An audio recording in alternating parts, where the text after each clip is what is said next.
বন্ধুরা, ভিডিওটি ভালো লাগলে ইউটিউব চ্যানেলটা লাইক অ্যান্ড সাবস্ক্রাইব করে দিও।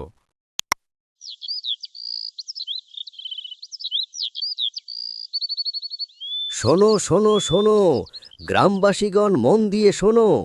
মহারাজ ঘোষণা করেছেন, যে কেউ নিজের বুদ্ধির খেলা দেখিয়ে মহারাজের 3টি প্রশ্নের উত্তর দিতে পারবে, তাকে মহারাজ দেবেন অঢেল ধন। এত ধন যে সারা জীবন আর পরিশ্রম করতে হবে না। আরে বাহ, দারুণ প্রতিযোগিতা রেখেছেন মহারাজ। বুদ্ধি দিয়ে যদি এত ধন পাওয়া যায় তাহলে কাজ করার দরকারই বাকি। হ্যাঁ হ্যাঁ, ঠিকই বলছো। তাহলে আর দেরি কেন, চলো রাজপ্রাসাদে যাই। এই কথাগুলো গ্রামের এক মেয়ে কামিনী শুনে ফেলে। এই তো খুব ভালো সুযোগ, আমাকেও রাজপ্রাসাদে যেতে হবে। আমি যদি বুদ্ধি দিয়ে এই পরীক্ষা জিতে যাই তাহলে আমাদের জীবনটাই বদলে যাবে। আমার এখনই নীরার সাথে কথা বলতে হবে। নীরা, কি করছিস? চল রাজপ্রাসাদে যাই। রাজপ্রাসাদে কেন? সেখানে কি করতে হবে? আরে নীরা, মহারাজ বুদ্ধির 3টি পরীক্ষা রেখেছেন। যে তাতে উত্তীর্ণ হবে সে প্রচুর ধন সম্পদ পাবে। তুই তো জানিসই আমার অনেক বুদ্ধি। আমি তো এই পরীক্ষায় নিশ্চয়ই জিতে যাব। চল তাড়াতাড়ি যাই। না দিদি, যেতে হবে না। যদি আমাদের কোনো ভুল হয়ে যায় তবে মহারাজ আমাদের শাস্তি দেবেন। আরে তুই চিন্তা কেন করছিস? আমি যখন আছি তখন ভয়ের কিছু নেই। তুই জানিস না তোর বোনের বুদ্ধি কত তীক্ষ্ণ। এখন চল, সময় নষ্ট করিস না। এমনিতেও তো তুই শুনবি না। এক টাকার জন্য আমরা 2 অনাথ বোন মুখাপেক্ষী হয়ে আছি। কে জানে, এই উছিলায় হয়তো দুবেলা ভাতের জোগাড় হয়ে যাবে। শেষে নীরা রাজি হয়। 2 বোন রাজপ্রাসাদের দিকে রওনা দেয়। আচ্ছা, তাহলে তোমরা নিজের বুদ্ধির পরিচয় দিতে চাও।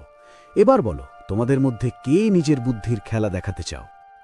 মহারাজ, আমি এই প্রতিযোগিতা জিততে চাই। আমি আমার বুদ্ধি দিয়ে করে দেখাবো। শোনো, এটা কোনো সাধারণ প্রতিযোগিতা নয়, এটা বুদ্ধির আসল খেলা। যে এতে বিজয়ী হবে সে আমাদের রাজকুমারের সাথে বিবাহ করার সুযোগ পাবে, আর যে হেরে যাবে তাকে যাবজ্জীবন কারাদণ্ড দেওয়া হবে। এটা যদি আগে জানতাম তবে আমি নীরাকে কখনো সাথে আনতাম না। এখন কি করি? আমাকে জিততেই হবে, না হলে নীরা জিতে যাবে। তখন আমাকে এই প্রাসাদের দাসী হয়ে থাকতে হবে। আরে, কি ভাবতে বসলে? জবাব দিচ্ছ না কেন? মহারাজ, আমি প্রস্তুত। আমি এই পরীক্ষা দেব। আর তুমি কিছু বলছো না কেন? মহারাজ, আমরা 2 বোন, আমাদের খুব বেশি বুদ্ধি নেই, কিন্তু আমি আমার পুরো চেষ্টা করব। ঠিক আছে, প্রথম পরীক্ষায় তোমাদের বুদ্ধি যাচাই করা হবে, কথা দিয়ে নয়, আচরণ দিয়ে। তারপর 2 বোন কামিনী ও নীরাকে একটি ছোট ঘরে নিয়ে যাওয়া হয়। ঘরের এক কোণে একটি সোনায় ভর্তি লোহার বাক্স। এই ঘরে তোমরা সারা রাত থাকবে। এখানে যে সোনার বাক্সটি রাখা আছে তার দায়িত্ব তোমাদের 2 জনের। সকালে রাজসভায় দেখা হবে। শুভরাত্রি। এই বলে বিদায় জানিয়ে তিনি চলে আসেন।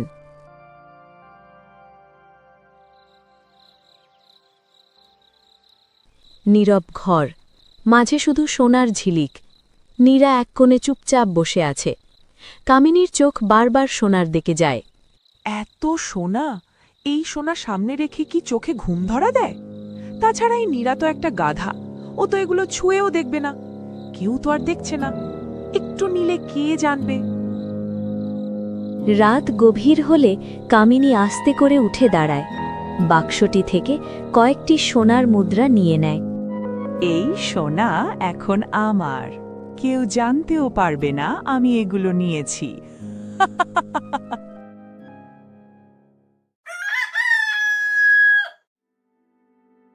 সকাল সকাল রাজসভা বসে। সোনার বাক্সটি আনা হয়েছে। সোনা কিছু কম। ওজন করে দেখা গেছে কিছু সোনা এখানে নেই।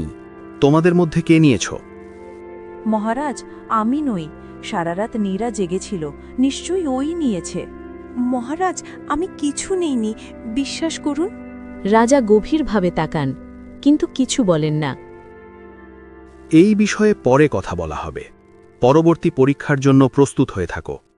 কামিনী মনে মনে হাসে আর ভাবে যে এই পরীক্ষায় তো ওই জিতবে। এইদিকে রাজাও মনে মনে খুশি, তার পরিকল্পনা মাফিক সবকিছু হচ্ছে ভেবে।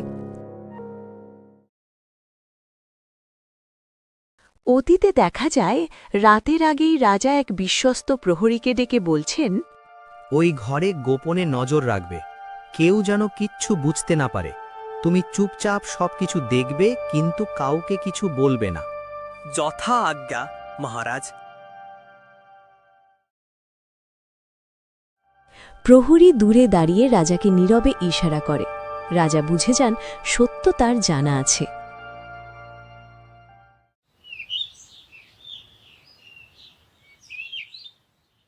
এবার তোমাদের দ্বিতীয় পরীক্ষার পালা। আজকে দুজনকে দুটো স্বর্ণমুদ্রার পুটলি দেওয়া হবে।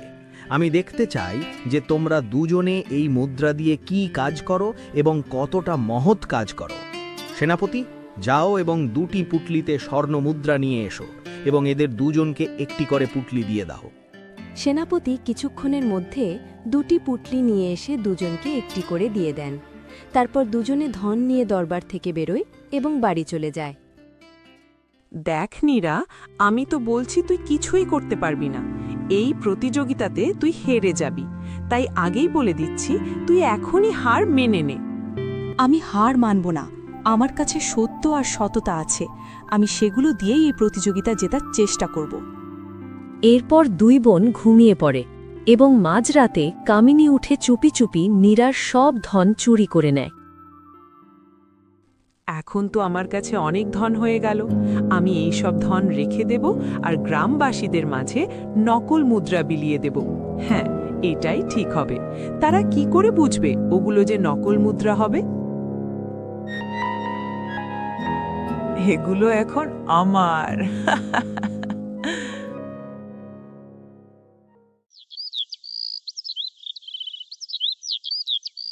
সকাল হতেই কামিনী বেরিয়ে পড়ে নকল মুদ্রা বানানোর উদ্দেশ্যে। সেজন্য সে চলে যায় গ্রামেরই এক শেখরার কাছে। আরে, এ কি কামিনী, তুমি আমার কাছে এসেছ? সব ঠিক আছে তো? আমার নকল মুদ্রা চাই, এমন যেন কেউ চিনতে না পারে। এ তো ভুল কাজ। যদি কেউ জানতে পারে তবে তোমার শাস্তি হতে পারে। সেই চিন্তা আপনি করবেন না।